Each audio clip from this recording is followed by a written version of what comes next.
Voilà, donc l'objectif est essayer de répondre à cet exercice.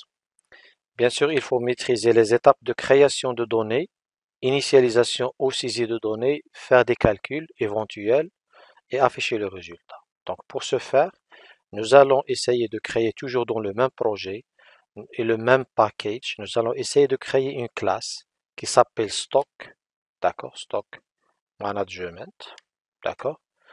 Tout d'abord, il faut savoir créer une classe vide, ensuite une classe exécutable. Voilà, maintenant ma classe elle est exécutable. La première étape, c'est la partie données, la partie data. Quelles sont les données à utiliser pour répondre à ce besoin-là, c'est-à-dire afficher l'ID, la quantité, le prix, le total. Donc, je peux avoir 3 ou 4 variables. Ça dépend de comment tu vas voir les choses. Les 3 premières sont obligatoires, l'ID, la quantité, le prix. Et le total, tu peux soit lui réserver un espace mémoire nécessaire pour le stocker et en même temps de le calculer. Sinon, tu peux faire l'affichage directement du résultat calculé. Donc, le total, c'est pas obligatoire. Donc, je peux avoir deux manières de créer cette solution-là. Moi, je vais déclarer de préférence. Alors, déclarer les données. Quelles sont les données? J'ai un ID. Voilà la valeur. Selon la valeur, je peux juger quel est le type. Donc, la première chose, int ID. Donc, je suis dans la phase de déclaration de données. D'accord? Data déclaration. Int ID. Ensuite, qu'est-ce qu'il y a? La deuxième chose, c'est quantité. Int quantité. La troisième chose, c'est double prix parce que je peux avoir des virgules. Déclarer int prix, je peux dire c'est incorrect. Pourquoi? Parce que le prix doit avoir une virgule, 5,5, 2,2. D'accord? Donc, c'est obligatoire de mettre un double. Il y a quelqu'un qui a mis D ici, ça reste correct. Mais jusqu'à présent, on utilise les types primitifs. Maintenant, double, c'est pas un type primitif, c'est un objet.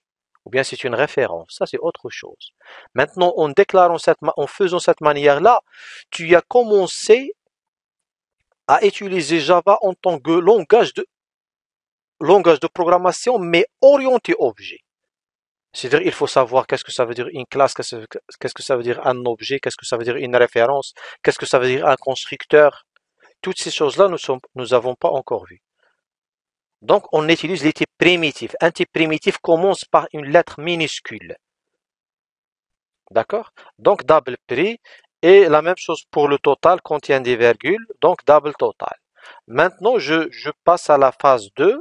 Donc, à la deuxième phase qui est initialisation ou bien saisir. Nous, on va utiliser uniquement initialisation. Initialisation. D'accord? L'ID égale 1, 2, 3. La quantité égale, je sais pas, je vais faire la même chose. Je peux mettre 5. Et quoi le prix? 3000. Le prix égale à 3000. Point 00 ou bien 3000. Il va faire point 300 tout seul. Le total égale, regardez, je vais mettre dans ID la valeur 1, 2, 3. Je vais mettre dans la quantité la valeur 5. Je vais mettre dans le prix la valeur 3000. Je vais mettre dans total la valeur calculée qui est prix fois quantité. C'est-à-dire total. Qu'est-ce que je stocke dans total? Une valeur numérique. Je ne vais pas stocker prix fois quantité. Je stocke une valeur. Mais pour pouvoir stocker cette valeur, il faut la calculer. Donc, cette instruction 13, elle contient affectation d'une valeur uniquement à une variable. Ici, je stocke une valeur calculée. C'est-à-dire je dois faire le calcul et après la stocker. Si je souhaite dire par quelle partie je vais commencer, j'ai le signe égal, regardez, j'ai le égal. Par quelle partie je vais commencer? Par la partie à droite des signes égales. Je trouve le résultat de la chose qui se trouve à droite. Ce résultat-là, je le stocke dans total. C'est comme ça qu'il faut lire ça. Alors, jusqu'à présent, je communique uniquement avec la mémoire. Je fais toutes les déclarations qu'il y a et je fais tout le calcul qui est nécessaire. Donc, j'ai fait appel à RAM et à microprocesseur ici. Maintenant, je vais faire appel à l'écran. L'écran system.out.println. C'est sous. Voilà. La chose à afficher, la première chose pour respecter, regardez, état du stock. C'est un simple texte. C'est une chaîne de caractères. État du stock. Voilà. Si je vais exécuter maintenant, j'affiche état de stock. Bien. Donc voilà, j'avance. Ensuite, je reviens, il y a un vide ici, peut-être. Je peux même écrire sous si je souhaite respecter sous rien. Pour créer une ligne vide. Voilà, j'ai créé la ligne vide. Maintenant, sous des traits d'union. Voilà, traits d'union, c'est un texte. Voilà, j'exécute pour vérifier est-ce que j'avance. Oui, j'avance. Qu'est-ce que j'ai utilisé? Est-ce que j'ai utilisé de nouvelles compétences? Non, les mêmes compétences. Maintenant, qu'est-ce qu'il faut faire? Il faut mettre ID, quantité, prix total. La plupart parmi vous, ils ont utilisé des espaces, mais on peut utiliser un espace particulier qui est la tabulation. La tabulation, voilà. Tabulation. Tabulation, c'est un caractère. Hada. A, c'est un caractère. Espace, c'est un caractère. Anti/T, c'est un caractère qui indique tabulation. Regardez si je vais exécuter, regardez le constructeur où il va. Attendez, voilà, vous voyez ici. C'est-à-dire, j'ai sauté tout cet espace-là. Maintenant, je vais faire, regardez, il y a ID, ID, tabulation. ID, tabulation. Voilà ID. Et voilà tabulation. Donc, tout ça, c'est un caractère. C'est ça la tabulation. Donc, si je vais mettre ID tabulation, c'est un caractère. Comme si tu as écrit A, mais on a écrit anti/T. ID, quoi d'autre? Quantité. Donc, regardez qu'est-ce qu'il va faire. Il va ID et va créer quantité à partir d'ici. Donc, c'est mieux que espace, espace, espace. Tu vas pas te casser la tête pour respecter le même nombre d'espaces. Mais c'est pas, ça c'est, par la suite, vous allez afficher soit dans le web, soit dans JavaFX, soit dans, mais ici console.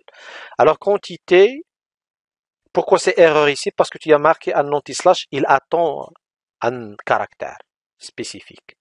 C'est aussi anti/T. Prix, anti/T, total. D'accord? Voilà. Bien, donc, je suis dans la bonne route. Maintenant, il faut juste afficher. Quelles sont les informations qu'il faut afficher? J'affiche l'ID. Regardez. Si tu vas mettre sous encore .println quantité, qu'est-ce qu'il va faire? Quel est le résultat retourné? Il va retourner à la ligne. Parce que tu as lui demandé afficher l'ID puis retourner. Mais qu'est-ce qu'il lui faut dire? C'est pas bien. Qu'est-ce qu'il faut dire? Écrire l'ID et écrire une tabulation. Maintenant, on passe à quelque chose de très important qui s'appelle la concaténation.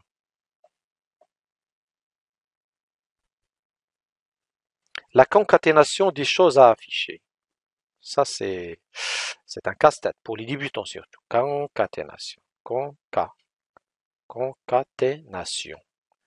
Alors, concaténation, je vais écrire, je vais mettre un, voilà, sans écrire public static void, mais je vais commencer directement par les variables.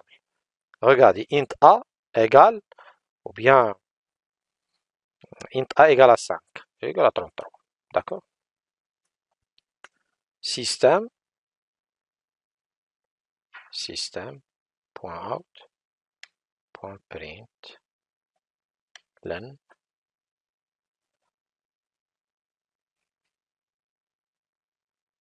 Quel est le résultat à afficher ici? A égale A à A. Parce que c'est un texte. Pour lui, il ne va pas chercher quand A égale à A. Pour lui, c'est un texte. Qu'est-ce qu'il va afficher? A égale à 33. Qu'est-ce qu'il va afficher? A égale à 33. C'est-à-dire ici, si tu vas mettre ici A égale à A, il va toujours afficher A égale à A. Si tu souhaites afficher le contenu de la zone mémoire, il faut l'afficher d'une manière, de cette manière-là. A égale, et tu fais sortir le nom de la variable d'entrecôte. Il faut la sortir du bloc d'entrecôte. Plus, mais tu vas utiliser ce qu'on appelle la concaténation. Tu peux pas mettre ça. C'est une règle. Tu peux même pas mettre ça. Ça, c'est faux. D'accord? Donc ici, si je reviens, qu'est-ce qu'il faut faire? Donc il faut faire plus. On utilise le signe plus pour utiliser ce qu'on appelle la concaténation. Alors je reviens ici. Donc, point println, je peux mettre, je concatène le texte avec quoi? J'affiche l'ID, puis une tabulation. C'est l'inverse de tout à l'heure. J'affiche la valeur de l'ID, puis une tabulation. Il va être ici. Regardez le curseur, il est où? Il est ici. Si tu vas mettre un autre système, si tu vas afficher autre valeur concaténée, il va l'afficher à partir de là. Donc, qu'est-ce que je vais mettre ici? Encore la concaténée. La concaténée avec quoi? Avec la quantité. D'accord? Donc, c'est une règle. Qu'est-ce que je dois faire encore? Concaténer avec ce résultat une nouvelle tabulation, plus. Donc, qu'est-ce que j'affiche? J'affiche l'ID, la quantité, une tabulation. Si je souhaite faire un autre contenu, plus prix. Voilà, je suis où maintenant? Regardez. Tar, tar, tar. Si je souhaite afficher le total, c'est encore. Le total, c'est total.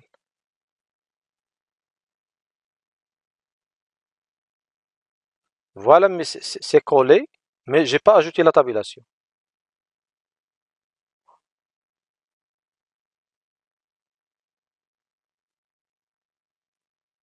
Vous voyez? Donc c'est comme ça qu'il faut voir les choses. Alors je reviens ici. Voilà, c'est la même chose. D'accord? Sinon, certainement, il y a des gens qui n'ont pas utilisé total. Total égale à quoi? Regardez, total égale à prix fois quantité. Donc je peux remplacer total par prix fois quantité. Regardez. Donc qu'est-ce qu'il va faire? Il va calculer et stocke et affiche la valeur. Donc ça revient au même pour les gens ayant fait cette solution. Voilà. Donc ça c'est la solution à l'exercice. Créer une application Java qui permet de faire la gestion du stock, sachant que les données sont initialisées en dur, c'est-à-dire directement dans le programme. Voilà, ça c'est la correction de cet exercice.